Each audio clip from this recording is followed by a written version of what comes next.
en la oscuridad de la noche, donde las sombras se alargan y los susurros del viento adquieren vida propia, nace el miedo.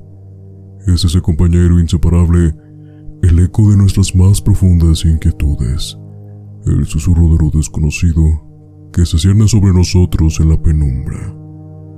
El miedo, esa emoción ancestral que yace en lo más profundo de nuestro ser, nos envuelve en su abrazo oscuro y nos impulsa a explorar los límites de nuestra valentía. Pero, ¿qué es el miedo? Sino una manifestación de nuestra humanidad. Es el eco de nuestros anhelos y temores más íntimos, la chispa que enciende la llama de la imaginación y nos sumerge en un mundo de fantasmas y criaturas de la noche.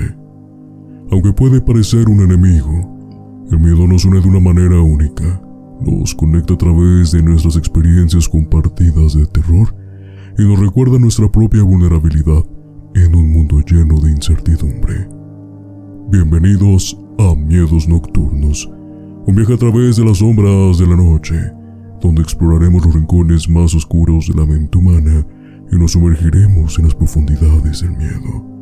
Acompáñanos mientras desentrañamos los misterios de lo sobrenatural, compartimos historias de horror y nos sumergimos en el fascinante mundo de lo desconocido. Ricardo, muy buenas noches, ¿cómo estás?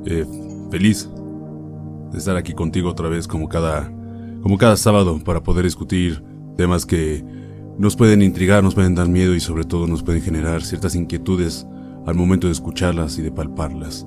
Y como te lo dije, también muy agradecido con la gente que semana a semana se sigue sumando y que está con nosotros, como siempre lo hemos dicho en cada episodio. Muchas gracias por seguir estando y los que se van sumando, que se mantengan con nosotros también, porque gracias a ustedes somos que hacemos crecer esta comunidad. Sí, Ricardo, es importante hacer hincapié en ese tipo de noticias porque justamente es las personas que hacen esta comunidad una comunidad bastante fuerte con el pasar de los tiempos. Recuerden que nos pueden seguir en nuestras redes sociales como @miedosnocturnospodcast, a excepción de X, antes Twitter. Estamos ahí como @miedospodcast para que vean el contenido semanal que estamos trayendo para todos ustedes. Los invitamos también a que se suscriban al canal de YouTube para, repito, que esta comunidad siga creciendo que tenemos en común, que justamente nos gusta todo lo que conlleva desconocido como título. De igual manera, también agradecerle a todas y todos las personas que nos siguen en Spotify, que justamente también se están sumando semana tras semana, y no solamente en la República Mexicana, sino también a nivel internacional, justamente en la parte de Latinoamérica y en Europa, como España. Así que muchísimas gracias por darnos una oportunidad de entrar a sus hogares mediante sus teléfonos, mediante sus laptops, televisores, cualquier dispositivo inteligente que tengan a la mano para que compartamos esas experiencias juntos. Pues Ricardo, el tema del día de hoy es un tema bastante interesante, ya que antes de empezar con ello, quiero compartirte creo que la motivación del por qué lo escribí. Okay. Usualmente, cuando pensamos en payasos, todo está relacionado con fiestas, niños, positividad, entretenimiento. Pero la cultura también se ha enfocado bastante en hacerlo tenebroso al instante. Y no solamente esto surgió de la noche a la mañana, sino que hay antecedentes que lo permiten e incluso estudios psicológicos que lo confirman. Para poder empezar con este tema, o más bien dicho, antes de empezar con este tema el día de hoy, siempre es preguntarnos el por qué el payaso está alineado con el terror en la mayoría de ocasiones. Que si bien, repito, la cultura popular se ha enfocado con cómics, series, novelas, películas, etc., tiene un significado más profundo. La pregunta que te quiero hacer antes de comenzar es si tienes alguna idea o tienes alguna definición sobre el Valle Inquietante. No, realmente no. Pues mira, te voy a definir el Valle Inquietante, ya que esta teoría sugiere que las réplicas antropomórficas que se parecen mucho a los humanos, pero no del todo, pueden causar una respuesta de rechazo. Los payasos, con su maquillaje y expresiones exageradas, puede caer en esta categoría justamente. Pero para profundizar más con la teoría del valle inquietante, pues esta propuesta es por el experto en robótica japonés Masaru Mori en el año de 1970, repito, donde describe que la sensación de incomodidad o rechazo que las personas experimentan cuando se enfrentan a réplicas pues casi fieles a los humanos, pero no es lo suficiente como para ser completamente realistas. De hecho, eso se puede ver en la robótica y en la animación, en la cultura popular, como ya te lo había comentado. Pero ¿cuáles son esas explicaciones teóricas del por qué voy a relacionar todo hasta el final? Okay. Mira, las definiciones que también tenemos sobre esta explicación es la siguiente, que el valle inquietante lo pone de esta manera: es la falta de señales sociales claras. ¿A qué nos referimos con todo esto? Pues verás, la incapacidad de interpretar correctamente las expresiones faciales y los movimientos de una figura casi humana y puede generar desconfianza. Al mismo tiempo, hay un instinto de supervivencia que nosotros tenemos y eso se puede ir a algo con más evolutivo, ya que algunos teóricos sugieren que esta reacción podría ser un mecanismo evolutivo para evitar posibles amenazas. O sea que ya es algo que no es humano, es peligroso, da miedo, es desconocido. Entonces, con el tema de los payasos, ya explicando esta teoría, puede entrar en cierto punto en el valle inquietante, ya que pierda esa naturalidad humana que nosotros relacionamos como algo bueno. Entonces, con el maquillaje, cuando desaparecen las cejas, una sonrisa exagerada, colores de piel que no estamos acostumbrados a ver, obviamente en algunas personas este miedo se puede hacer palpable. Okay. Entonces, ya teniendo esto en cuenta, pues obviamente la cultura popular se ha aprovechado para hacer inimaginables cosas, entre ellos el escritor Stephen King, en el que se basó tanto la serie de los 90s, 80s, 90s, como pues el remake en los años 2017. Pues realmente cuando Stephen King plantea en una entrevista, más bien plantea la pregunta del ¿por qué te inspiraste en que Pennywise fuera un payaso si realmente en tu libro lo describes como un ser básicamente casi interestelar, alguien que no es de este mundo, que tiene bastantes figuras? ¿Pero por qué un payaso? Y él dijo que se basó en un asesino serial que se llamaba Pogo el Payaso. Y el día de hoy vamos a hablar de él mismo, de Pogo el Payaso. También, antes de entrar con ese tema, ¿qué sabes sobre Pogo el Payaso de John Wayne Stacy?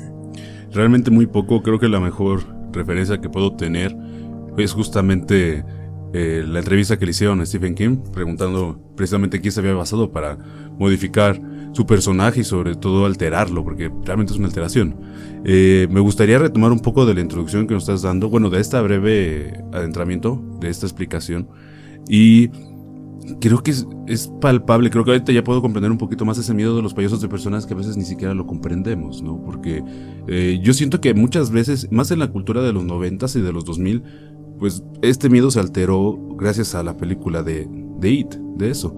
Y lógicamente fue como un boom, ¿no? A mí me preguntas personalmente, yo en la infancia no la quise ver precisamente por eso, porque para mí la figura del payaso siempre fue una figura creativa, inocente, amigable, ¿no? Digo, ya después de adulto pues vas conociendo que también hay personas que se visten así, pero son dirigidas para adultos precisamente, ¿no? Y como que también eso te ayuda a cambiar la perspectiva. Yo he visto personas que le tienen miedo a los payasos, o sea, y realmente le tienen miedo, pero cuando le cambias este aspecto bonachón, inocente, de que no rompe un plato, al de una persona adulta que te habla con la verdad como tiene que ser y te dice con chistes que tú puedes entender perfectamente y que son solamente para adultos, como que les ayuda un poquito a subsanar esta parte.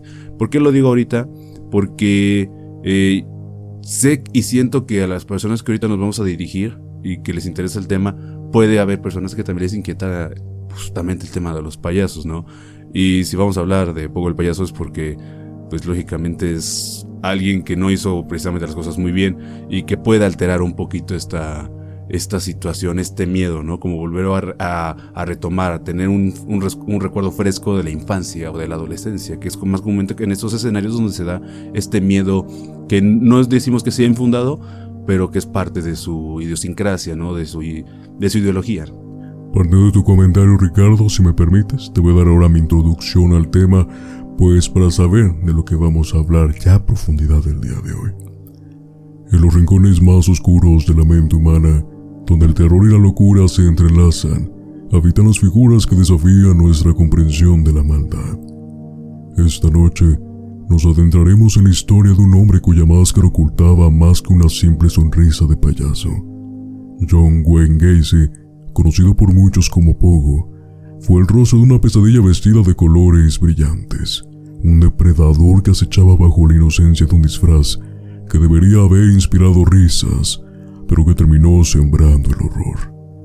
Como una espiral que desciende al abismo, Gacy fue el arquitecto de su propia macabra obra, construyendo su imperio del terror en el sótano de su hogar. Entre las sombras y el eco de su risa perturbadora, víctimas inocentes desaparecieron, dejando tras de sí el rastro de un monstruo que se ocultaba a plena vista. Esta noche, en Miedos Nocturnos, arrancamos la máscara de Pogo y revelamos el verdadero Gacy, el hombre que, bajo el maquillaje y los globos, escondía un corazón oscuro, capaz de cometer los actos más atroces. Prepárense para un descenso a lo más profundo de la locura humana, donde los límites entre la inocencia y la maldad se disbujan en un espeluznante baile de muerte. Porque en el circo de John Wayne Gacy, las risas pronto se convierten en gritos, y el terror es el único espectáculo que queda. Antes de empezar también con el tema de John Wayne Gacy, vas a encontrar algunas similitudes con otros asesinos seriales en el perfil psicológico y sobre todo en su infancia, del cómo se generó esta catástrofe desde un inicio. John Wayne Gacy llegó al mundo el 17 de marzo de 1942, en los suburbios grises de Chicago. Era el segundo hijo de John Stanley Gacy y Marion Elaine, un matrimonio típico de la clase media baja estadounidense. Su padre, un maquinista ferroviario, encontraba placer en la pesca, los deportes rudos y sobre todo en la bebida. Su mayor anhelo siempre había sido tener un hijo varón que pudiera moldear a su imagen, alguien que encarnara la esencia de lo que él consideraba un hombre de verdad. Cuando finalmente John Wayne nació, ese deseo se hizo realidad, y durante un tiempo, el orgullo del patriarca eclipsó la desilusión que había sentido con la llegada de su progénita, Karen. Pero esa euforia paternal no tardaría en desvanecerse. El joven John Wayne resultó ser todo lo contrario a lo que su padre esperaba. Era un niño corpulento, que evitaba mezclarse con los demás chicos del vecindario, prefiriendo la compañía de su madre y sus hermanas. En la escuela, su timidez lo condenaba al aislamiento, y sus calificaciones jamás fueron motivo de orgullo. Mamá siempre fue la confidente de John. Él se refugiaba en ella, compartía secretos que jamás le habría dicho a papá. Creo que mi padre lo percibía, y eso lo enfurecía. Terminaban discutiendo y a veces las peleas eran realmente feroces. Recordó años después su hermana mayor, Karen. El padre de John veía con creciente frustración cómo su único hijo varón se desviaba del ideal que había imaginado. Decidido a corregirlo, recurría al castigo físico.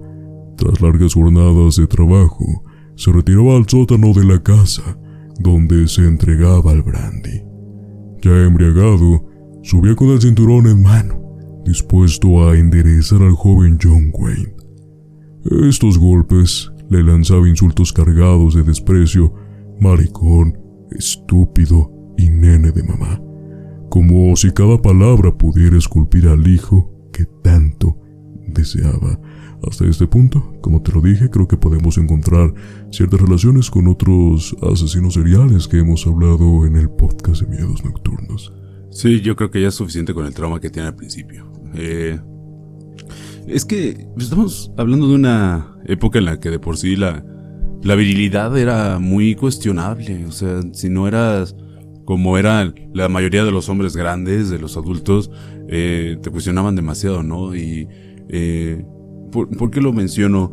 Porque se me hace pues muy común este tipo de casos, ¿no? Siempre hay o es un núcleo familiar roto o es un núcleo familiar violento, y en este caso es el segundo. Y el segundo sabemos que creo que acarrea más consecuencias negativas que uno roto, ¿no? ¿Por qué? Porque a lo mejor en el primero nada más tratas de subsanar tantito o un poco pues ese vacío emocional que te va quedando, ¿no? Al tener un núcleo corrompido. pero en uno que todavía se mantiene y está estable, entre comillas, te das cuenta de que estos casos se exponencian más porque aprenden de esa violencia y la pueden ocupar a favor o la pueden ocupar en contra, ¿no? O sea, ¿y en contra a qué me refiero? Pues a quitarla, a decir no lo quiero, pero yo creo que como va a ser la historia, pues es un factor importante, ¿no? Dentro de esto, y aparte en qué edad se lo está haciendo, en tu plena infancia. Sí, sobre todo que es una constante, tú bien lo dijiste, casi era de todos los días, Sí. ¿no? Estoy como padre, lo hablo desde la perspectiva de la historia. Sí, claro. Estoy frustrado porque no saliste hombre como yo esperaba. Uh-huh. ¿No? Palabras más, palabras menos, básicamente eso es lo que nos dan a entender. Y pues John Wayne en esa desesperación obviamente se refugiaba en su madre, en su hermana, en algo como que más, no sé, ¿cómo explicarlo? Pues maternal, vaya, es una conexión inexplicable, ¿no? Al final del día estuvimos 9 meses en la panza de alguien, entonces es una conexión que nunca se pierde, entonces de preferir a un hombre violento a alguien que realmente te va a escuchar, hay una gran diferencia. Sí, yo creo, es que es una protección lo que buscamos realmente, y cuando buscas la protección, generalmente siempre el lazo materno es el más fuerte, e inclusive yo lo he notado que suele ser más fuerte de hombre a mamá. O sea, y así seas un adulto, recurres mejor a tu mamá que a tu papá a pedir un consejo. Hay cosas que a lo mejor por la experiencia prefieres pedirle a un hombre, a tu papá, por ejemplo, a un tío, a tu abuelo, en cuestiones como que puedas entender más en el mismo género, ¿no? Pero yo creo que hay cosas que también, lo hemos visto, las madres son mucho más comprensibles con nosotros, con cualquiera. Entonces, pues era más que obvio que hubiera una frustración de su papá de Gaze, porque a final de cuentas, si te das cuenta, esa frustración y aparte sumado a su alcoholismo, pues era como la combinación perfecta para que le tocara pues las mayores golpizas de su vida en una corta edad. Y tratar de moldear a una persona a tu manera es muy complicado, ¿no? Y por dar un ejemplo burdo, y yo sé que la gente a lo mejor lo puede tomar como a escatimo de risa, pero no va por ahí. La canción del Gran Varón, todos la hemos escuchado, es una canción que se hizo muy famosa por el género de salsa, que realmente no empieza por ahí. Te da a entender cómo es que una ideología de mantener el honor de la familia y hacer que se trascienda con tu siguiente generación te conlleva resultados catastróficos, ¿no? O sea, y no estoy refiriendo que el contexto de la canción esté mal, pero sí genera este alejamiento familiar. Se rompe este vínculo con la persona que, pues, al final de cuentas, se supone que tendría que estar para ti, porque es tu es tu padre, es tu madre, es quien te trajo al mundo, o quien te ayudó a que vinieras al mundo, ¿no? Entonces, pues, creo que desde ahí se rompe esa conexión en el momento en el que ya la ideología que tú estás formando en base a la de los dos, y que a lo mejor se puede arraigar más a la de tu mamá, pues genera un caos y genera un problema mayúsculo, ¿no? Ahora bien, la siguiente pregunta que quiero hacer en esta mesa es: ¿qué pasó con John Wayne Gacy después de vivir violencia y violencia todos los días? Pues uno pensaría que se escaparía, pero al contrario, no. Intentó todavía enorgullecer a su padre. Okay. Ya que durante la adolescencia, John Wayne Gacy intentó por todos los medios cumplir con las exigencias de su padre, esperando ansiosamente alguna señal de aprobación. A los 12 años, se unió a los Boy Scouts y logró obtener las insignias de supervivencia.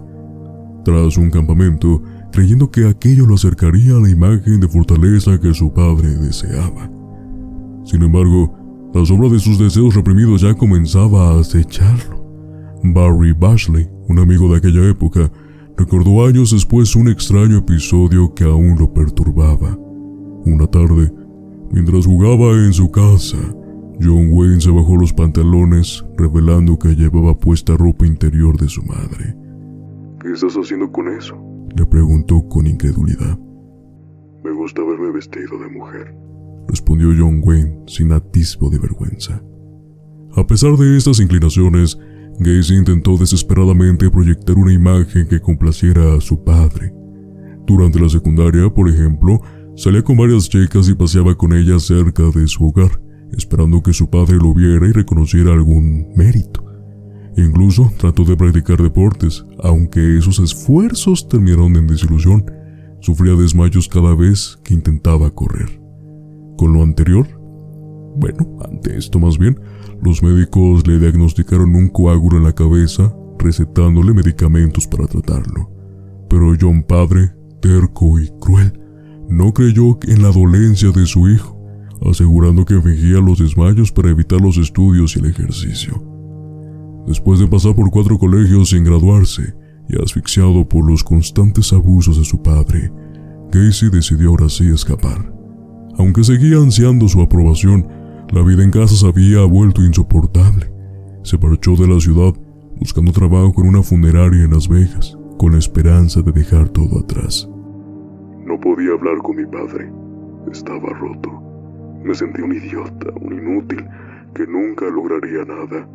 Decidí mandar todo al diablo. Confesaría años después desde la prisión. Sin embargo, su intento de independencia duró muy poco. Apenas 3 meses después de comenzar su trabajo, lo despidieron tras encontrarlo acostado junto a un cadáver. Había cumplido 20 años y su vida ya estaba envuelta en una creciente oscuridad que presagiaba su futuro aterrador.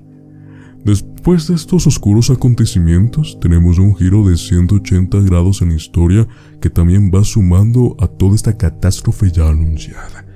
Ya que para el año de 1964, John Wayne Gacy había llegado a Springfield, Illinois, donde comenzó a trabajar en una zapatería. Fue allí donde logró finalizar la secundaria y se inscribió en la escuela de negocios, mostrándose como un hombre cambiado, estudioso, afable y aparentemente centrado. En la zapatería conoció a Marilyn Myers, una clienta con quien contrajo matrimonio en septiembre de ese mismo año. Juntos se mudaron a Waterloo, donde Gacy asumió la gerencia de un restaurante de la cadena Kentucky Fried Chicken, propiedad de la familia de su suegra. Rápidamente, Gacy ascendió en la vida social en Waterloo. Preguntaba a la Cámara de Comercio, donde no solo formó parte de la comisión directiva, sino que también fue nombrado vicepresidente. Su nombre empezó a resonar entre los empresarios de la ciudad, mientras participaba en actividades benéficas y se involucraba en la política, jugando un papel clave en la campaña electoral del gobernador de Illinois, Otto Gardner. Gacy se había construido una imagen intachable. Su rostro aparecía en los periódicos como un respetado miembro de la comunidad. Sin embargo, detrás de esa fachada de éxito, su matrimonio navegaba por aguas turbulentas. Según Dennis L. Peck, profesor de sociología de la Universidad de Alabama, Gacy mantenía una relación problemática con su sexualidad. John Wayne contrajo matrimonio en 1964, pero debido a sus dificultades sexuales, rara vez lograba una erección. Una de esas raras ocasiones, concibió a su hijo, Michael. Ese mismo año, tuvo su primera experiencia homosexual, escribió Peck en un estudio detallado sobre el caso. En las reuniones con empresarios que organizaban de la Cámara de Comercio, Gacy descubrió un oscuro escape a sus deseos reprimidos. Tras los encuentros, llevaba a algunos de los asistentes al Hotel Clayton House, donde veían películas pornográficas y participaban en sesiones de sexo grupal con prostitutas. La noticia de sus actividades pronto se convirtió en un secreto a voces. Marilyn, lejos de confrontarlo, le pidió formar parte de esos encuentros en un desesperado intento por salvar su matrimonio.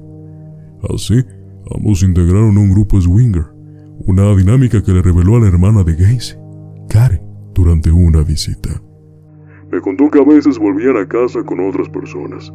Al principio pensé que era una broma, pero cuando entendí que hablaba en serio, la imagen que tenía de ellos se derrumbó por completo, recordó Karen años después. Con este acuerdo, Gacy parecía haber encontrado una estabilidad superficial. Era empresario, padre de una hija llamada Christine, y aparentemente su matrimonio funcionaba.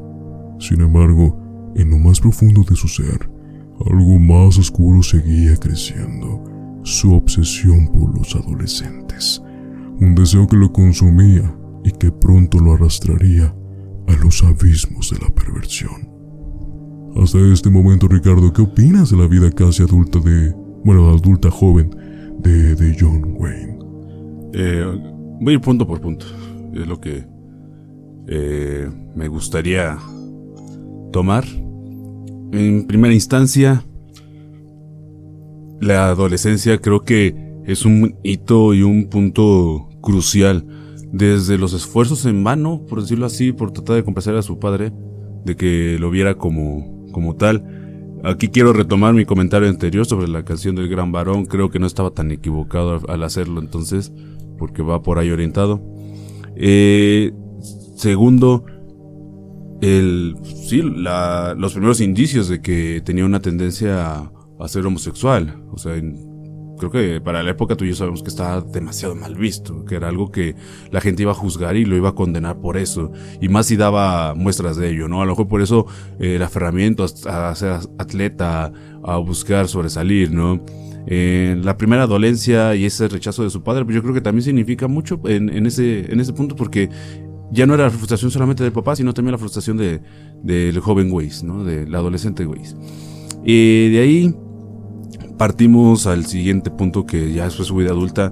Me sorprende qué rápido creció, qué rápido se adaptó a la vida adulta, a la sociedad, al mundo laboral, porque a final de cuentas terminó aprovechando muy bien algunas capacidades que pudo haber formado. O sea, todas sus pues a lo mejor no digamos que son defectos, porque no son defectos, pero a lo mejor todo aquello que le podía quejar, que era la timidez, ser introvertido, lo exponenció y lo convirtió en todo lo contrario. Se volvió alguien más sociable, alguien respetable, sobre todo en la cadena en la que terminó trabajando, porque al final de cuentas, pues eso es una de las cadenas más grandes del mundo, ¿no?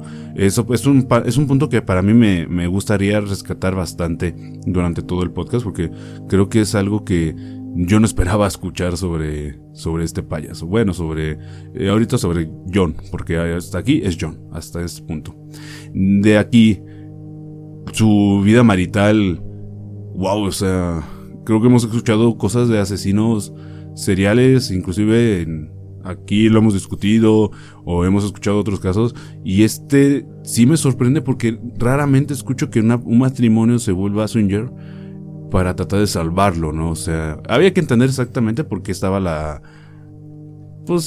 deficiencia de deseo marital sobre su esposa, que a final de cuentas yo creo que si lo podemos comparar a lo mejor con el caso de Freddie Mercury, ¿no? Que pues a final de cuentas él sabía que el amor de su vida era su mujer, pero pues él tenía más tendencia a otras cosas, ¿no?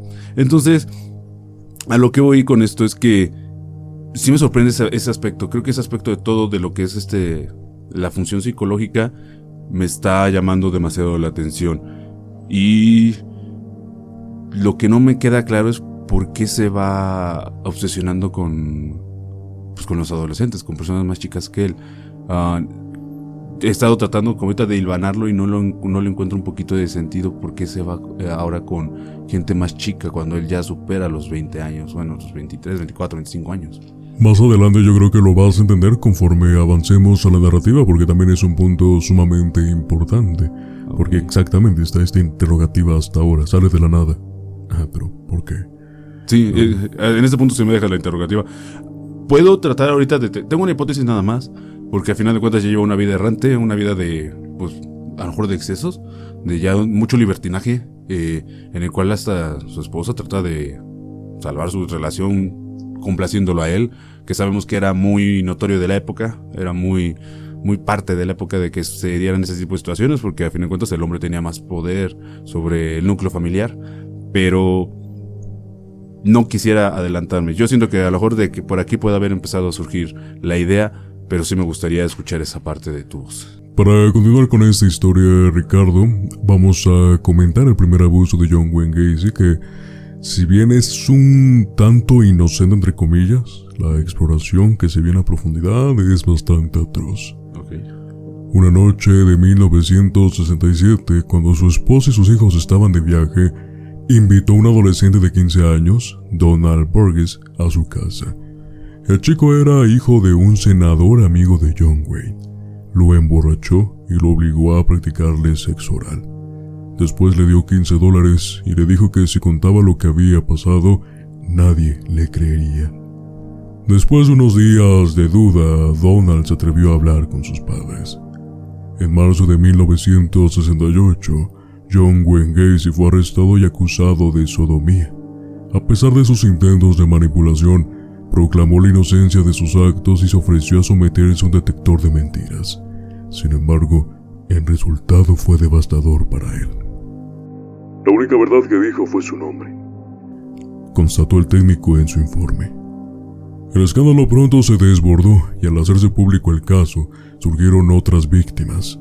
Adolescentes, acompañados por sus padres, se presentaron para acusarlo. El peso de las nuevas denuncias fue abrumador, y Gacy fue juzgado y sentenciado a 10 años en la penitenciaría estatal de Anamosa. Pero para Marilyn, el peso de la traición y el escándalo fue insoportable. Solicitó el divorcio de inmediato, sellando el destino de Gacy y cortando para siempre el vínculo con su esposa y sus hijos.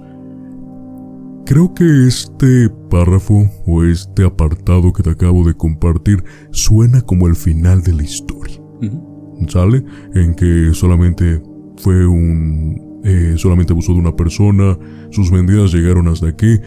El problema es que esto apenas empieza, Ricardo, ya que ahora sí el alter ego de Pogo el Payaso empieza a surgir. Aunque condenado a 10 años de prisión, John Wayne Gacy fue liberado por buena conducta tras solo, escucha bien, 18 meses. El 18 de junio de 1970.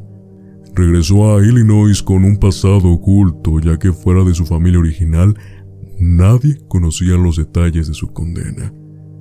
En su nuevo comienzo, Gacy fundó una empresa constructora llamada PDM Contracting y adquirió una vivienda en el suburbio de Norwood Park Township. Se reintegró a la comunidad, uniéndose a la Cámara de Comercio y al Partido Demócrata, y participó activamente en eventos benéficos. Exhibía con orgullo una portada de un periódico local en la que aparecía junto a la primera dama de los Estados Unidos, Rosalind Carter.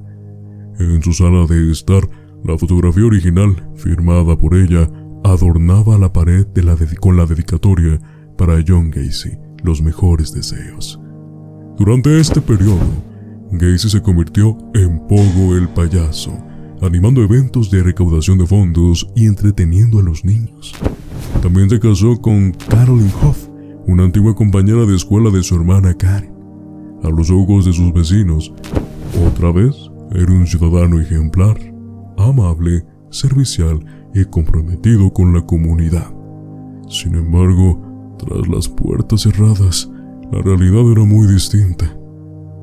Carolyn le reprochaba la falta de intimidad en su relación, nuevamente, cuando intentaban estar juntos. John Wayne rara vez lograba mantener una erección. Sus sospechas de infidelidad se vieron confirmadas cuando encontró una colección de revistas pornográficas en el sótano. La pareja se separó en 1976 y John quedó solo en casa.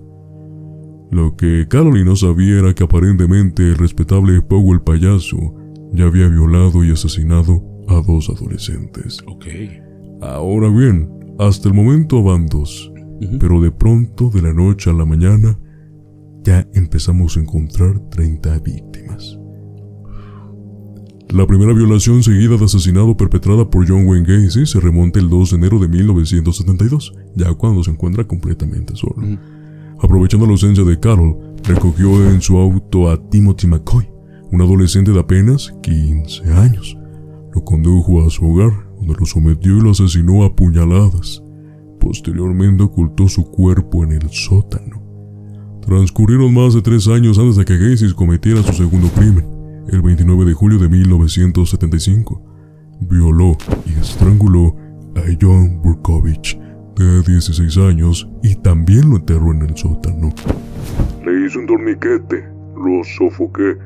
Cuando quieres matar a alguien, colocas el lazo de su cuello, le das 3 o 4 vueltas y deja de moverse. Confesaría en 1992, ya recluido en el corredor de la muerte. La separación de Carol fue el catalizador que eliminó su último freno moral. Entre marzo de 1976 y diciembre de 1978, sedujo, violó y asesinó a otros 31 jóvenes, todos de entre 14 y 20 años. La mayoría de ellos fueron esposados antes de que él los estrangulara tras haber abusado de ellos. 26 de sus víctimas hallaron su morada eterna en el sótano de su casa, mientras que 3 más fueron enterradas bajo el suelo de otras habitaciones y 4 más fueron desechados, embolsados en un río cercano. La creciente cantidad de cadáveres en su sótano generaba olores nauseabundos que inquietaron a varios vecinos, quienes se atrevían a tocar su puerta. Él solamente decía: «Tengo un problema de humedad que provoca esos olores, lo solucionaré pronto». Los vecinos, confiando en la imagen de Pogo el payaso, un hombre carismático y servicial, aceptaron su explicación. Nadie comprendía por qué Carol lo había abandonado. El velo de la sospecha no se alzó sobre John Wayne Gacy hasta el 13 de diciembre de 1978. Un día antes, Robert Priest, un adolescente de 15 años, había desaparecido. Al salir de su casa, le había comentado a su madre que iba a una entrevista de trabajo con Gacy. Cuando Robert no regresó esa noche, su madre decidió preguntar a Gacy si sabía algo de su hijo. Él respondió que el chico nunca se presentó a la entrevista. La madre no se sintió convencida y decidió denunciarlo. Hasta ese punto también, ¿cuál es su opinión respecto a todo? Básicamente, insisto, antes de entrar en este apartado, la historia pudo acabar simplemente con tus años de cárcel, tus 10 años de cárcel, y después vemos cómo te reintegramos a la sociedad de una manera pacífica y tal vez entendiendo un poquito de tu psique dentro de la cárcel con algunos estudios, ¿no? Pero, pues, John Wayne con una buena conducta y, como ya lo hemos visto, siendo un ciudadano ejemplar, la luz en las sombras es diferente. La imagen que vendió era algo impecable. Y eso le funcionó para hacer una segunda vida donde básicamente era un don nadie. De primera impresión, es un narcisista completamente. Eso me queda claro. Supo mantener muy bien las apariencias. Eso hay que reconocerlo. Porque tú lo acabas de decir, acaba de generar una imagen muy buena para todos. Y pues todos se la compran al final de cuentas, al final del día. Se me hace totalmente burdo, o sea, esta sed de asesinar literalmente, y especialmente a chicos, yo creo que viene más prolongado, o sea, o encausado, porque la primera vez que lo hizo, pues, emborrachando a alguien y dejándolo libre, y lo encarcelan por esa situación, lo puede conllevar a esta decisión de decir, ok, mejor los asesino, mejor que no aparezcan, mejor que nadie sepa de ellos y nadie me va a poder reprochar nada, ¿no? Ahora, este cinismo de que los mantienes en el sótano, a mí se me hace totalmente tonto, o sea, si lo ves en algún punto, porque es más que claro que en algún momento va a generar una incomodidad entre tus vecinos. Pero también se me hace muy asqueroso porque es justamente entre menores de edad, bueno, menores de edad en Estados Unidos, porque ya la mayoría es de 21 años, pero entre menores de edad, y sí, es escabroso, o sea, no te genera ni siquiera solamente miedo, te genera un malestar horrible, porque no puedes comprender cómo la psique humana de este tipo pudo llegar tan lejos por la primera vez que lo encerraron, ¿no? O sea, y ese es mi punto de vista, esa es mi opinión, a final de cuentas, esa es mi conclusión hasta este punto, o sea, estoy sacando conclusiones con lo que me vas contando. Lo que sí, tú acabas de decirlo, hubiera sido más fácil que se hubiera quedado los 10 años en prisión, lo hubieran analizado, porque es un caso de sodomía no es algo menor, y menos cuando es contra alguien, pues que está en adolescencia. Entonces, es tratar, como tú lo dices, desde el aspecto psicológico, tratar de comprenderlo y tratar de reintegrarlo en el tiempo que está en la cárcel. Y aquí, pues, esta imagen que te vuelvo a repetir, o sea, tiene todo el perfil de un narcisista, esta imagen de mantener las apariencias, de comportarse bien, pues lógicamente termina corrompiendo a muchas personas y dicen, ok, no, creo que ya cambió, creo que ya pudo avanzar, ¿no? O sea, creo que es parte de eso.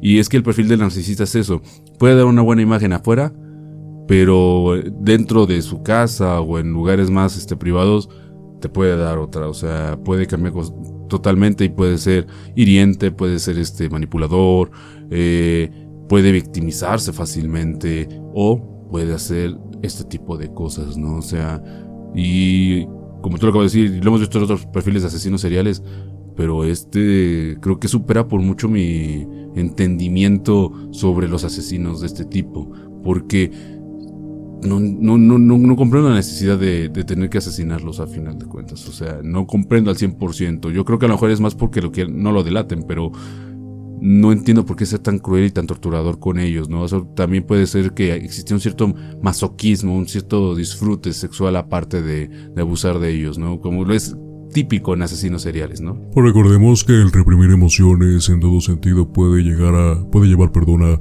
catástrofes mayores. Digo, en algunas ocasiones, personas como nosotros tal vez en un bajón emocional, pero tal vez en otras reprimirlo durante años, sumando un pasado totalmente oscuro con su padre, pues que eso no vemos una relación con violentar a las personas que tuvieron su edad en algún momento, en donde él realmente sufrió categóricamente violencia, ¿no? Entonces, siento yo, es también una pequeña conclusión, que tal vez lo puedo decir también más adelante o replicarlo, al final del día. John Wayne tal vez todavía tenía el fantasma de su padre acechándolo, ¿sabes? De ser el hombre correcto, por eso lo vemos como un hombre impecable en la sociedad, si te das cuenta. Ajá, pero dentro de su casa no. Dentro de su casa no, entonces, para él el hombre perfecto que su padre hizo, básicamente es lo mismo, pero a un grado más, si te das cuenta. Sí. Va por ahí, si te das cuenta. Quiero que seas un hombre impecable, quiero que seas un hombre de verdad, o que lo estoy haciendo ante la sociedad. En la gente, dentro de la casa soy como tú. Sí, como que está reprimido, ¿no? O sea, son los traumas que están saliendo a flote con esto. Tienes mucha razón, creo que no lo había puesto a analizar de nuevo. Pero igual sí que poca. Que poca. Sí, digo, nadie se merece lo que John Wayne le hizo a esos niños prácticamente. Entonces, justamente creo que aprendió de la primera ocasión en que lo hizo. Y justamente empezó a planear de una muy mala manera lo que serían después los más de 30 asesinatos, que en total fueron unos 33. Pero para continuar con esta historia, Ricardo, vamos ahora a pasar con la confesión de John Wayne Gacy, que sin duda va un poquito con mentiras, un poquito de verdad, pero que al final se descubrió todo. Okay. Ya que durante el interrogatorio, John Wayne Gacy se mantuvo inmutable en su versión de los hechos. El joven nunca había asistido a la entrevista, y según él, podría haber huido de casa o haber sufrido algún percance antes de encontrarse con él. La policía lo dejó en libertad, pero mientras esperaban la orden de allanamiento, retrasada por la duda del juez sobre la culpabilidad de Gacy, decidieron vigilarlo de cerca. Aquí va la parte de John Wayne, ya que pronto descubrió que estaba bajo observación. Con la misma amabilidad y encanto que lo habían convertido en Pogo, el payaso invitó a los agentes a cenar en su hogar. Durante la comida, los policías notaron un olor penetrante en la casa y preguntaron al respecto. Gacy repitió su viejo cuento sobre problemas de humedad. La situación estaba a punto de volverse crítica, al enterarse de que se emitiera una orden de allanamiento que permitiera levantar los pisos de su casa. Gacy intentó una maniobra desesperada para evitar una condena segura.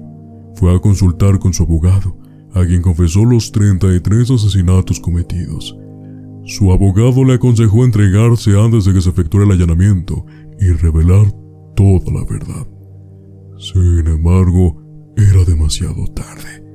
Cuando Gacy regresó a su casa para cambiarse antes de presentarse en la comisaría, los policías ya estaban allí con la orden de allanamiento firmada.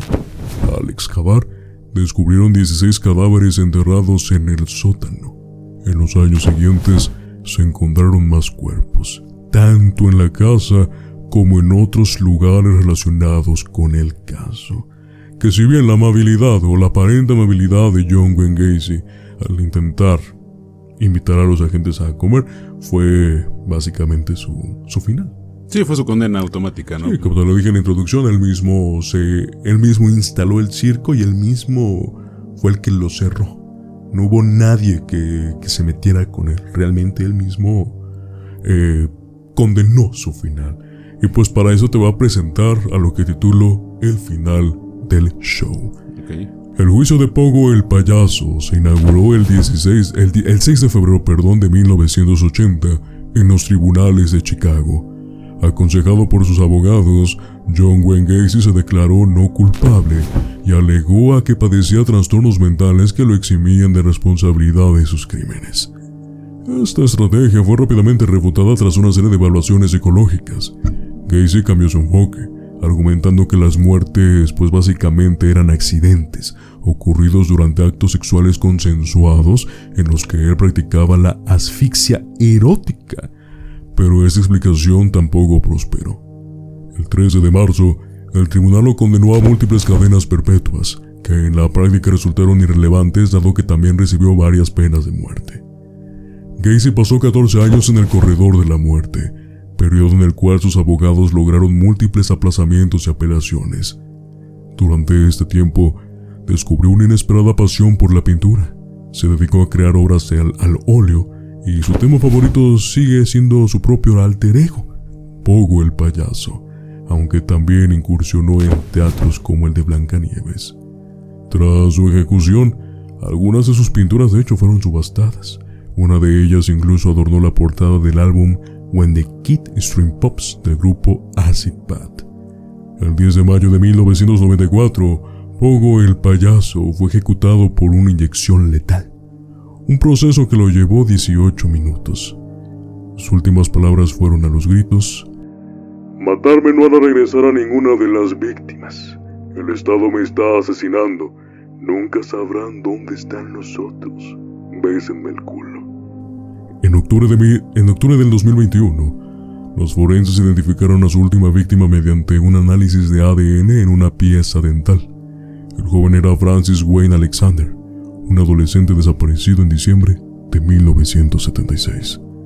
Y de esta manera, Ricardo, finalizo contigo y con toda nuestra audiencia, por ahora, el caso de John Wayne Gacy, apodado Pogo el payaso.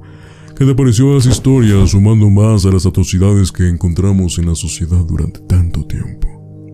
Se me hace muy controversial. Es muy controversial este caso.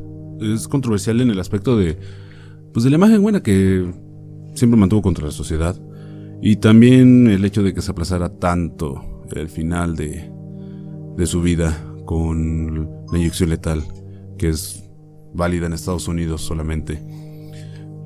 O sea, que los abogados consiguieran aplazarlo, pues solamente era, sí, darle una agonía más lenta, ¿no? O sea, aunque no estuviera desfalleciendo, aunque no estuviera pereciendo por alguna enfermedad, fue darle una agonía más lenta. Lo que me sorprende es lo de la pintura, que pues, aún así, ya estando condenado, todavía su alter ego se mantuviera, inclusive hasta el día en el que se fue de este mundo. Eso es algo que a mí me sorprende, me deja impactado, no me deja consternado, pero me deja con una sensación de boca de que realmente el arrepentimiento nunca llegó a su vida, y tú lo acabas de mencionar, no estuvo presente, él estuvo consciente de todo esto, él lo disfrutaba y él lo tenía claro. Siento que si es como todo ese deseo reprimido lo logró explorar de una manera muy maldita, no lo encuentro otra explicación.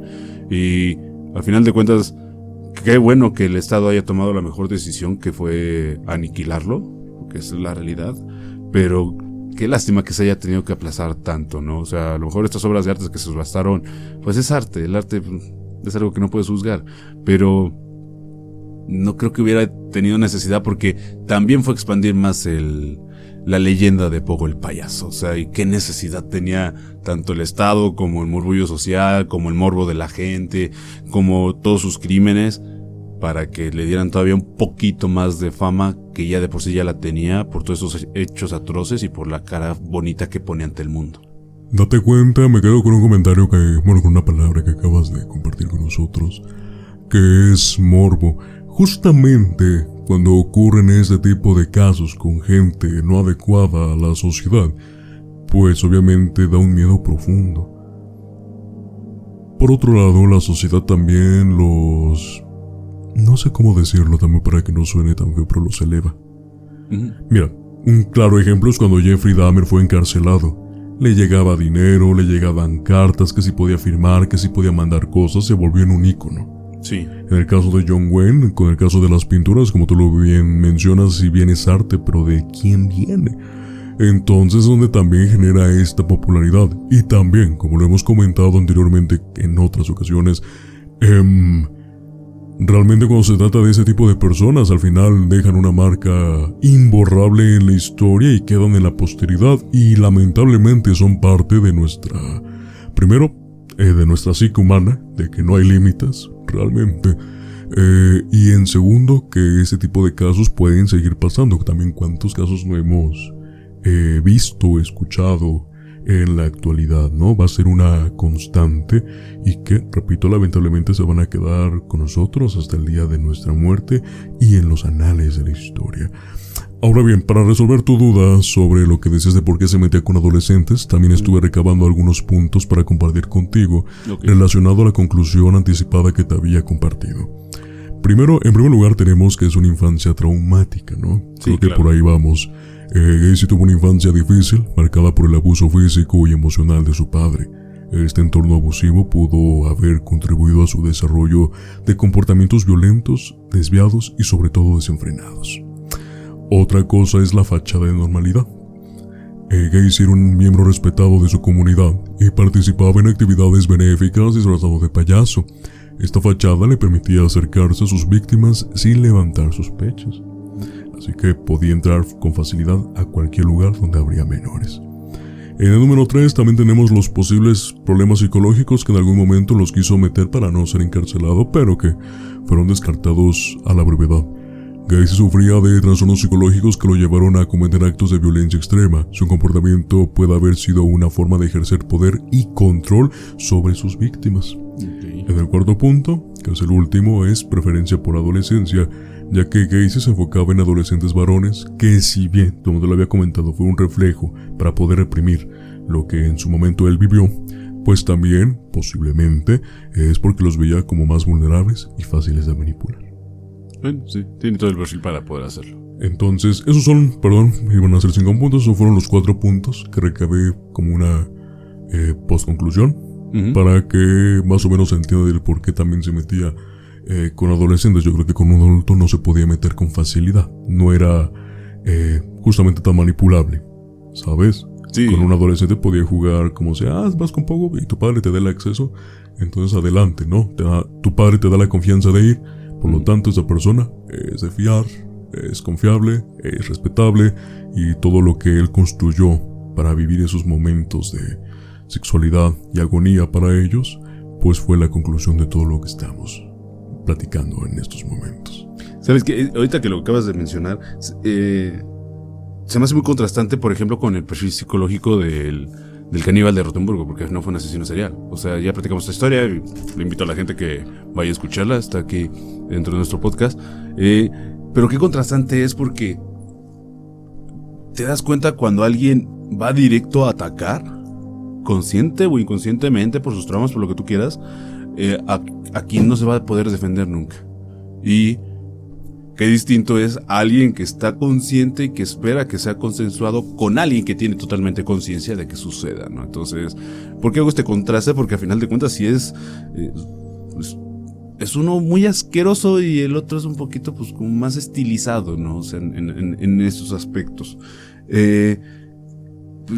No sé, yo creo que toda la psique que tiene, todo el perfil psicológico, no nos conlleva solamente un asesino serial que fue de alto peligro. O sea, se mantuvo en su ciudad pues natal, a final de cuentas, se mantuvo establecido.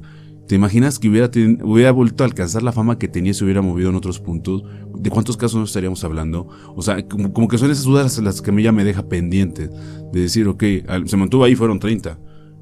¿Te imaginas que se hubiera movido, no sé, en lapsos por años? Un año en una ciudad, un año en otra, haciendo el mismo modelo, como Pogo el payaso, dando la buena imagen ante el mundo. Entonces, a lo mejor el único, y no quiero que suene y me malinterpreten, pero el único error que pudo haber tenido fue haber encontrado una zona de confort en donde estaba, ¿no? Yo creo que para mí fue su mayor error de Pogo el payaso, porque tú lo dijiste, ya es indeleble en la historia, pero a lo mejor esa historia se pudo haber hecho mucho más grande y mucho más sangrienta si él hubiera tenido un pensamiento de no ser sedentario, sino más ser un nómada. Realmente siento que esa parte, también por el tema de la soledad, siento que afectó mucho el no moverse ya. Y hasta ese punto, como tú bien lo mencionas, sí encontré una zona de confort, pero justamente por algo es una zona de confort, ¿no? Realmente se sentía con esa libertad de seguir cazando a menores a su conveniencia. Ricardo, te voy a dar mis conclusiones generales de este tema a ti y a toda la gente que nos ha escuchado el día de hoy para que entendamos un poquito sobre Pogo el payaso. Mientras las luces de este capítulo se apagan y el eco de las historias de John Wayne Gacy se disipa en la oscuridad, nos enfrentamos a una realidad aterradora y perturbadora. Gacy el payaso, que debería haber atraído alegría y risas a la vida de los niños, se reveló como un monstruo cuya verdadera naturaleza desmentía la apariencia inofensiva de su disfraz. Bajo el maquillaje y la fachada de diversión se escondía un ser cuya maldad no tenía límites, un depredador que convirtió su hogar en un infierno de terror y desesperación. Sus crímenes, tan horribles como la mente humana puede imaginar, dejaron una marca indeleble en la historia y en el colectivo recuerdo de las víctimas que nunca tuvieron la oportunidad de gritar por ayuda. Gacy, con su sonrisa falsa y su carácter encantador, mostró al mundo que el verdadero horror a veces se oculta a plena vista disfrazado con la máscara de la normalidad. Este capítulo nos recuerda que el mal puede estar presente en los lugares más inesperados, en las personas que parecen más normales y que el terror puede tomar muchas formas. John Wayne Gacy no solo fue un asesino en serie, sino un recordatorio inquietante de la dualidad de la naturaleza humana, donde la apariencia puede ser la mayor de las mentiras. Al reflexionar sobre la vida y los crímenes de Gacy, es imposible no sentir un escalofrío al pensar en los horrores que se esconden tras las máscaras que usamos para ocultar nuestras verdaderas identidades. Y mientras el circo de la vida continúa, en su desfile de personajes y espectáculos, siempre debemos recordar que en las sombras puede acechar un payaso cuyo verdadero propósito es el más oscuro de todos, el de llevar a sus víctimas al borde del abismo. Así concluye nuestro viaje a través del aterrador mundo de John Wayne Gacy, el payaso asesino. Que esta historia sirva como un recordatorio sombrío de que la maldad puede esconderse en cualquier lugar y que a veces la verdadera cara del horror se revela cuando menos lo esperamos. Y de esta manera, Ricardo, te comparto mis conclusiones generales de John Wayne Gacy, alias Pogo, el payaso asesino. ¿Cuáles son tus ideas generales sobre este tema? Nunca se termina de conocer a las personas. Yo creo que esa es mi primera impresión, mi primer punto que te puedo compartir ya de manera general. Me quedo con un sabor de boca un poco semi amargo por su final, que a final de cuentas era merecido, pero el enaltecer de nuevo a la figura. Yo no sé cuál es la fascinación de la cultura americana, de la cultura europea sobre este tipo de casos, porque como lo hemos visto, es más fácil que en ese sector sean, si no idolatrados, pero sí los exponencian mucho por el morbo, como lo decíamos, y acá en Latinoamérica sí se trata de...